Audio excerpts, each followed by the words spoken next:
Thinking about launching a podcast but overwhelmed by all the moving parts? At Turnkey Podcast Productions, we take the hassle out of podcasting so you can focus on the talk, not the tech.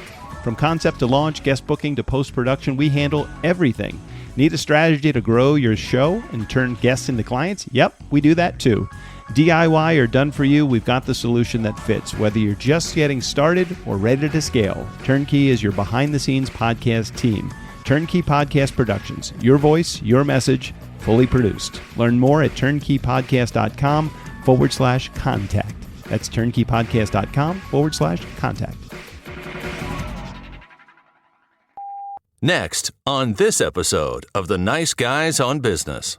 So how about defining the 7 most important things in your life? Because success is never one thing. You can't have amazing health and rubbish at everything else. Yeah. You can't be a multimillionaire or a billionaire and have nothing else. You can't have just family and nothing else. Whoever tells you that just focusing on one of those areas and you're going to be fine, that's horse crap, right? I mean, you need to be successful in various areas of your life. And so you might even ask, well, why 7? Why not 3? Well, if I told you 3, it's going to be health, wealth, and relationships. But 7 means you got to think beyond. I once knew a guy who could have been a great golfer, could have gone pro. All he needed was a little time and practice. Decided to go to college instead. At the end of his 4 years, his last semester, he was kicked out. You know what for? He was night putting. Just putting at night with the nice guys on business. Just playing with his putter with the nice guys on business. Go from where you are now to where you could be. Get expert tips to grow your business, to be more productive and more efficient, whether you're trying to build influence, grow your community, or make it rain. Best-selling author of Nice Guys Finish First, Doug Sandler, can lead the way. The Nice Guys on Business is produced by Turnkey Podcast Productions. Now, here's your host, Doug Sandler. All right, welcome back to the podcast. Now, Saahil Mehta, he doesn't just talk about climbing mountains, he actually climbs them. And then he comes back down and helps leaders do the same in their business and their life. He's a global globetrotter, entrepreneur, peak performance coach, and someone who's built companies across continents while helping high-level leaders scale success without burning out in the process.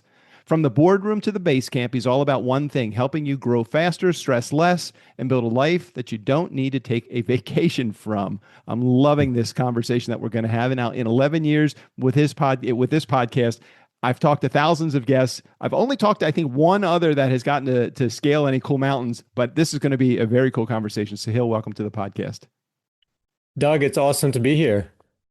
Glad to chat with you, my friend. And I had a chance over the last couple of years to talk to Marshall Goldsmith, who it sounds like you're one of his I don't want to say disciples. That elevates him to a whole different level. But he's got a level of greatness. He probably could be some godlike figure. But how does that feel to be one of the elite few that is on the top of that Marshall Goldsmith 100 list? Well, look, Doug, before I start, I just want to thank you so much for having me on. Really appreciate it. And for everyone who's listening, if you get value from this, make sure you're going to leave a 5-star review for the Nice Guys podcast. Oh, thanks, Saahil. So I feel very blessed. Marshall, I've had the pleasure of spending time with him, traveling with him while he's gone, going from stage to stage to stage. And the previous version of me, the judgmental version, wouldn't take advantage of that. But the curious version of me, every minute I have with him, I'm just asking him questions. Yeah. And I'm so lucky because he's at a stage in his life where he wants to give back. It's all about legacy. So how lucky am I that at the point in his life where he wants to give back, that's when I'm asking all the questions. So he's happy to oblige and to answer and fill me in. And luckily for me, he saw something. And this is so important because I've come to notice with the clients that I work with, they don't always have confidence in themselves. They don't always feel that even though they're successful on the outside, they've got the lifestyle, they've got the money, but there's still something missing. But he has this amazing knack. He saw something in me that I couldn't see. He saw that potential. And then at some point he says, Saahil, I love what you do. You're on the right track. I would like to invite you to join my 100 coaches community. And I was like, wow, that's such a great opportunity. Mm-hmm. But I'm not going to lie, I had this imposter syndrome because I look at some of the other people in the community, and you've got, CEO of the year, you've got someone who's working for the World Bank, you've got these coaches that have coached Fortune 50 companies, and then there's me. But here's the thing. I saw this, and I believe there's a higher force out there, that I was here for a reason. Hmm. And if I am in this community, it's because he saw something in me. And if he saw something in me, then I have to believe that I have something that is going to serve other people, right? And so that's how it all began. And since then, we've had wonderful times together. And my next book, we're actually writing together, which should be out later this year, fingers crossed, where we actually drill down on how do you define success on your own terms? Hmm. Because the reality is, Doug, a lot of business owners, they've inherited a definition of success. Society, family, the media, educational system, etc. It's like follow this formula and you will be successful. Hmm.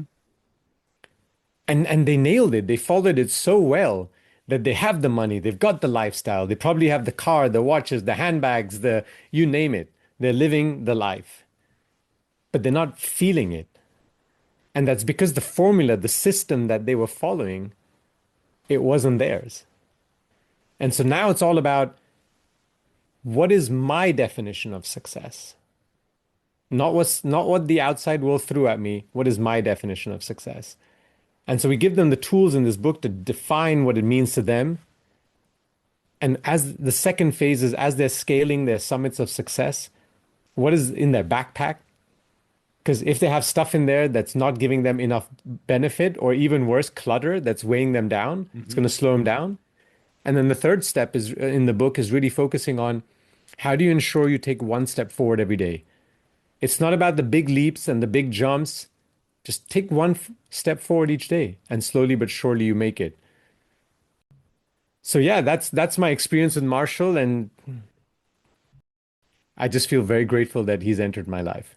One of the areas that I know that I'm sure that he saw, which was very easy for me to see as I'm doing my research and gathering information so that I can not only have this interview, but understand a little bit about your journey, is there's a lot of people that have overcome hurdles and obstacles in their life to define or get to success, and you've certainly had your obstacles as well as the fact that you've had these mountains that you've climbed and ascended as well. So I know that I've heard these stories from many people about how they overcame the obstacles in their life to achieve greatness. Now, I want you to just share, what was your mountain, and how did you ascend to the top of that, whether it's literal or figurative, the mountains that you've climbed.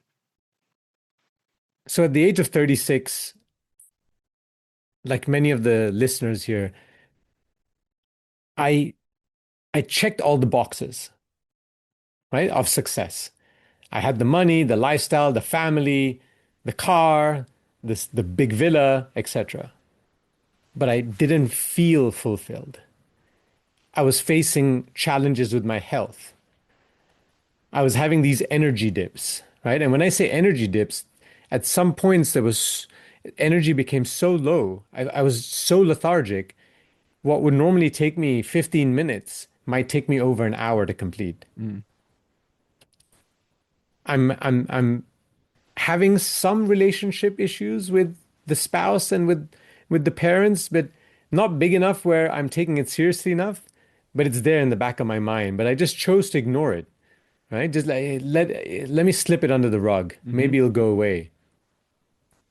But it wasn't until I didn't feel successful, I asked myself, why, are you just being ungrateful? I mean, you have everything. Why are you feeling like this?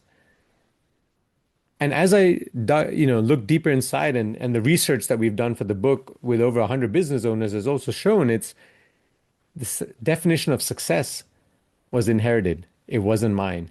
And that kind of started me on this journey to understand what it means to me. Because it's the story of the frog in boiling water. They Yeah. increase the temperature ever so slightly, and so I don't notice the change. So even though my life was getting more and more challenging, which meant in order to get to the success. I'm like, you know what? The belief system is you got to work harder. You got to put in more effort. You got to put in more hours. But what I didn't realize is just by running faster, I was just digging myself an early grave. It was only when through this shift that I went through, my mindset shifted, my assumptions shifted to I don't need to work harder and put in more effort and more hours. I need to work smarter. I need to have better systems in place. I need to have more peace inside and have more clarity so I can be more focused and I don't get distracted by all these shiny objects that keep appearing in my life. And that's what I realized, that you can live in abundance. It is possible. And at the same time, earn more money than you were even earning before. Because the thing that I realized I was becoming is I was becoming a slave to my business. And I saw that with my clients as well. Well, so many executives and C-suite leaders, they do live by the motto of working hard. The more hours I work, the more success I will achieve. And the biggest challenge is that they feel like no one is going to be able to do it the way that they do it. So there's a high challenge or high probability that the micromanagement is involved in this. How do you break that spell? Because I agree with you. I think that social media, the media in general, people listening to other podcasts talking about, they only hear the rosy side of people's life and they don't hear all of the backbreaking work that they've had to go through and the hurdles that they've had to overcome.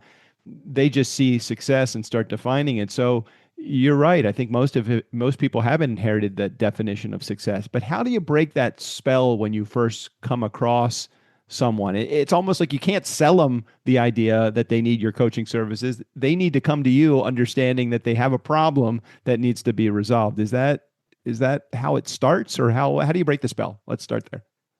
Yeah. And look, for all the listeners who are feeling fulfilled in your life, everything that I'm about to tell you, it doesn't matter. Because if you're fulfilled, I'm not here to judge you. If you're happy in a great place, continue doing what you're doing. However, if you are in a place where you have succeeded, at least by society's measures, but you're not feeling it inside, you have to ask yourself why. Because the last thing you want is to keep climbing this mountain only to realize that you were climbing the wrong mountain all this time. You get to the top and you turn around like, oh no, I went up the wrong peak. Yeah.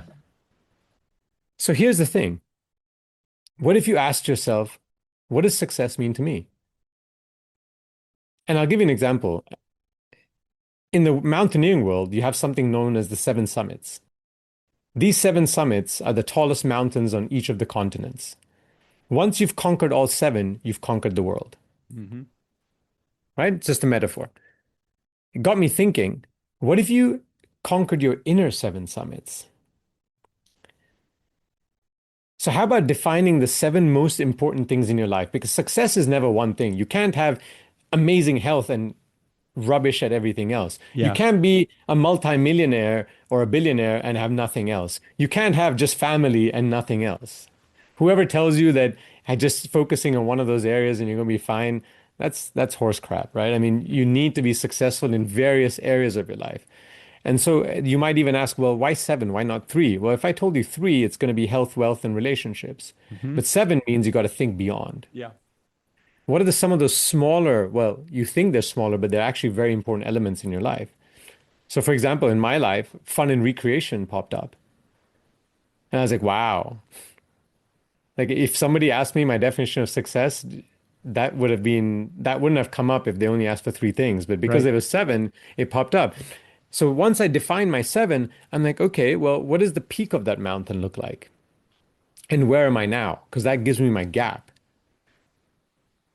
And then I'm asking myself, any decision I make, because what happens when you make a bad decision? It leads to regret.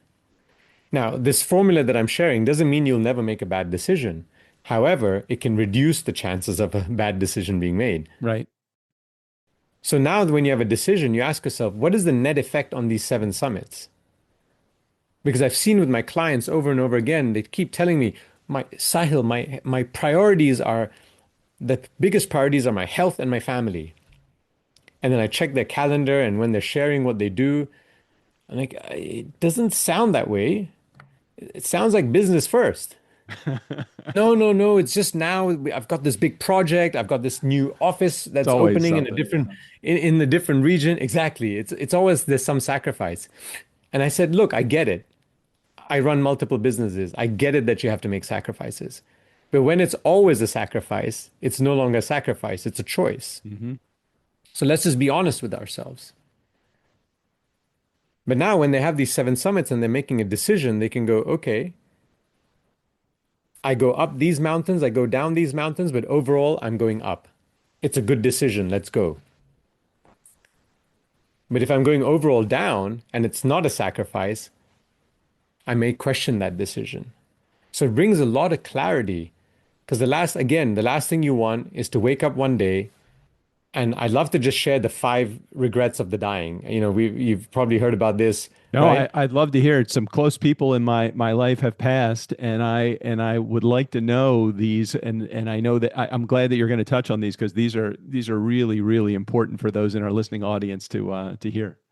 Yeah, and there's a great book, The Top 5 Regrets of the Dying by Bronnie Ware, and these are the 5. I wish I had the courage to live a life true to myself, not the life others expected of me. I wish I hadn't worked so hard. I wish I'd had the courage to express my feelings. I wish I had stayed in touch with my friends. I wish I had let myself be happier. Just let that sink in. This is at the end of the lives of hundreds and hundreds of people that have been interviewed. Hmm. I don't want to have those 5 regrets when I'm on my deathbed. Yeah, one of the things that I think a lot of people say oftentimes as they're approaching the end of life and transitioning, it's I wish I had not spent so much time at the office, or I wish I spent more time with my family. I wish I stayed in touch with my friends. I wish I focused less on money and more on the wealth of relationships, around me. Those are things that are just really hard as you're waking up in the morning. You have a pile of bills that need to be gotten to. You have a team of, and if you're already, making money and you're able to afford your expenses, sometimes it's, I have this team that works for me that I feel responsible for. I need to be there for them all the time. And you're putting yourself, I remember when I was first starting my podcast production business 10 or 11 years ago, I was working probably 70 or 80 hours a week. And my daughter, who was very wise, mid 20s something at the time, said to me, Dad, let me see your calendar. Because she was very similar to what you were saying. She was like, you've got all these business appointments. She says, you don't have any time for yourself. You put very little time into you and JJ, who is my girlfriend. You put very little time into your health, caring. And so I decided I'm going to take Mondays and Fridays off. I'm going to put, before 11 and after 3, that is not going to be time Tuesday, Wednesday, and Thursday at all that I'm going to work. So I ended up reducing the amount of time that I work and actually making significantly more money because now I can focus specifically on that time window, that I can do the stuff that I need to do to accomplish whatever level of success that I want to accomplish with my business, but not let my family or the relationships I have in my life suffer as a result of it. Man, has it made a huge impact in my life. Absolutely. And I love the other point you touched upon, which was the business is not going to be able to succeed as well without me. Right. Right? Well, here's the thing. Come on, you're the business owner. What you have invested in this is so different from an employee. And if everyone feels like an employee, why would they care? Yeah, I want to get a promotion. I want to get a nice bonus, make it look good on my CV. But if you make a killing, I'm not going to get a big chunk of that unless if you make me feel like a partner in the business. Hmm. So how do you restructure the setup so that people feel that they're part of it, not just monetary, but in decision making? When I was making all the decisions, which by the way weren't even the best decisions, it took away from them. Now, when someone asks me, I'll ask the team, well, what would you do in this Hmm. scenario? And then they give me some options, and in my head, I'm thinking, damn, that's a great idea. I never thought of that. Right. That's brilliant. And they know so much more about their field than I do, Hmm. because that's why they've been hired. They specialize in a certain area of the business. So I started asking myself, well, if I want to make fewer decisions, why don't I make a list of all the decisions, one, I enjoy making, and two, that only I wish to make because Hmm. maybe there's security involved and stuff like that. Everything else needs to be made by someone else. And, Stephen Covey talks about it. So Stephen Covey Jr. specifically, he's Right. got this book, The Speed of Trust. Right. When there's more trust, when they have been enabled, yes, they may make mistakes, but they learn from those mistakes. Short-term pain, but longer-term gain. I learned from mistakes. That's how I grew. I didn't grow because I knew everything. I grew because I screwed up again and again and again, but I learned from each mistake. So they keep growing. They make better decisions. It allows me to focus on what I want to, what brings me joy, and then I can focus a lot more on strategic decisions for the company. One of the things that you talk about is you made the metaphor, you drew the comparison between your backpack and the things that you're carrying in life. And I love that because it really does give you a great way to visualize the challenges that oftentimes people are carrying too much in their lives. Talk about those that are maybe in my community, maybe in your community before they received any type of coaching from you. What are the things typically that are being carried that probably we could let go of and take out of our backpack as we're ascending to success? One is belief systems. When I'm working with my top executives, I'm asking them, what belief system are you holding on to that doesn't serve you anymore? Hmm. And what can you replace it with? Because there's things that we do, we don't think about it, we just do them. It's part of our DNA. At least Hmm. that's what we think. But yes, it's what is that belief system that no longer serves me? That's one I see very often. Another one is what we already spoke about. They are not the business owners. They are not going to make as good a decision as I can make. The third one, which is going to hit the ego a little bit, is around communication. Just because I said it and they didn't respond, they understood. But did you give the space to confirm? Because I may be very clear, but maybe what I said was red and the other person understood light red. Hmm. It wasn't way off. It was just a small difference, but that small difference over time could mean a slightly different direction, which is going to waste a lot of time and resources. I love how you share that because it is amazing. I have this challenge oftentimes, and I have to reflect upon how I'm communicating. It is when you're communicating, there's two parts to the communication. There's the sending, and then there's the receiving. If they're not receiving it, many times it's not their ability to comprehend. It's maybe your ability to communicate your message more clear. You know what you want because it's up here. They have no idea because they're just hearing it for the first time. And I love that you said that because the communication aspect is really challenging. What do you find is something that execs or entrepreneurs are doing that is right before you're seeing them? Obviously, they have to have some level of passion and ambition before they even reach out to you because yours is like one of those services that they may look at as a fine tune rather than as a core necessity in their business. I don't agree with that. I think everyone needs a coach in order to be successful at something that is not their gift. But maybe just share what is something that they're doing right. What I love about business owners, apart from their drive and their determination, is they are phenomenal at adapting. Because whatever their business plan was when they started the business, I'm pretty sure it didn't work out as planned, right? True, very So, true. so as they moved, they saw, okay, this is not working. We got to shift.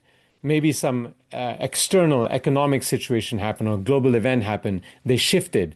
So they're very good at adapting. They're not in there with their blinders on going, this is my role, this is the path I take, and I will not deviate under any circumstance. No, Right, they're right. very good at understanding that, okay, this is not working, shift, shift, shift.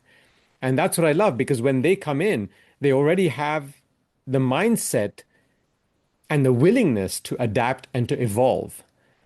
And so then they are coachable. Because if someone comes in who is not coachable, it doesn't matter who the coach is. You could be the best coach in the world. Nothing is going to shift them because it takes two hands to shake. Love that. So Love that. that's one trait that I absolutely love about business owners is that they're and entrepreneurs, they're adaptable. One of the things that we talked about before I hit the record button is, well, how do we make sure that we get a win for those in our audience? And you were kind and gracious enough to supply something that I was not anticipating, but I'm very thankful about. You have a success audit that you can do for those in our audience. So can you maybe just give us a brief overview what a success audit is, and then share the gifts that you want to provide to our listening audience? Absolutely. So, Doug, I want to give everyone listening something I normally reserve just for my private coaching clients, and it's the zero regret success kit. If you've got the business, you've got the net worth, you've checked all the boxes that you were told to check, and but there's this little voice inside you saying something's missing, then this is for you. The first piece is the success audit. And that's what I really go through with my coaching clients on day one. It'll take you about 10 minutes or so, and it's going to show you exactly where the gaps are across the 7 dimensions of a fulfilling life. Which areas you've been neglecting while building the business, and which ones to focus on first. Most people tell me this gave them more clarity about their own life than the last decade did, right? And the Nice. second piece is the success redefinition session. This is the exact starting point I use before we go deeper into my $30,000 plus coaching engagements. It's a private 45-minute call where I'll personally walk through your audit results and map out the path from where you are to where you actually want to be. This is only available to the first 5 people who grab it. Oh, excellent. Okay, well, that Yeah. definitely is a call to action right there. I was like, okay, this is good. All right, let's give you guys in our listening audience, for those in our nice guy community, let's give you a little bit of a call to action here that you can take action. Not only take action, but take action quickly.